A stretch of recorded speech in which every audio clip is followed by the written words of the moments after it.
ফকিন্নির বাচ্চারা যখন কিছু টাকা পয়সা মুখ দেখে না, তখন কিন্তু তাদের মাথা ঠিক থাকে না, কখন কি বলবে। টকশোতে যেয়ে দেখেন রাশেদ খানের মতন একটা কুলাঙ্গার কি বলতেছে, ভিডিওটা সম্পূর্ণ দেখেন।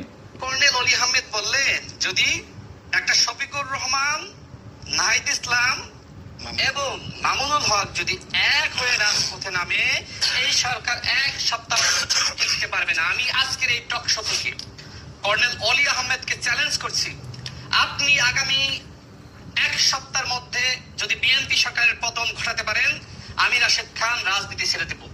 আমি আর জাতির দেখছেন, বিএনপির যদি পতনে ঘটাইতে পারে রাশেদ খান রাজনীতি ছাইড়ে দিব। এটা কি বিএনপির মাথার ভিতর খেলে না একটু? রাশেদ খানের মতো মানুষ যদি রাজনীতি ছাইড়ে দেয়, তাই বাংলাদেশ বা বিএনপি বা কোনো দলের কোনো কিছু আইবে যাইবে, কিন্তু বিএনপি তো সরকার পতন হয়ে গেল না।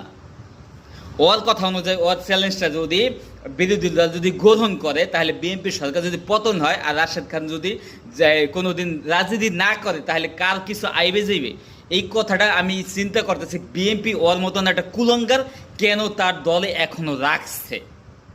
যদি ডক্টর শফিকুর রহমান এবং আল্লামা মামুনুল হক আর নাহিদ ইসলাম যদি পতনের ডাক দেয়, যদি মনে করেন এই সরকার পতন হইল, সরকার পতনের পর যদি রাশেদ খান যদি আসে মিডিয়ার সামনেও যদি কোনোদিন রাজনীতি না করে, তাহলে কোন বিএনপি সরকারের বা বিএনপি দলের কোনো কিছু আইবে যাইব বা অন্য কোনো পার্টির কিছু আইবে যাবে রাশেদ খানের মতন একটা কুলাঙ্গার যদি কোনোদিনও রাজনীতি না করে। ভিডিওটা অবশ্যই শেয়ার করে দেবেন, যাতে বিএনপির লোকজন দেখতে পারে এই ধরনের কুলাঙ্গারকে অতি শিগগিরই নিজের দল থেকে বরখাস্ত করতে পারে।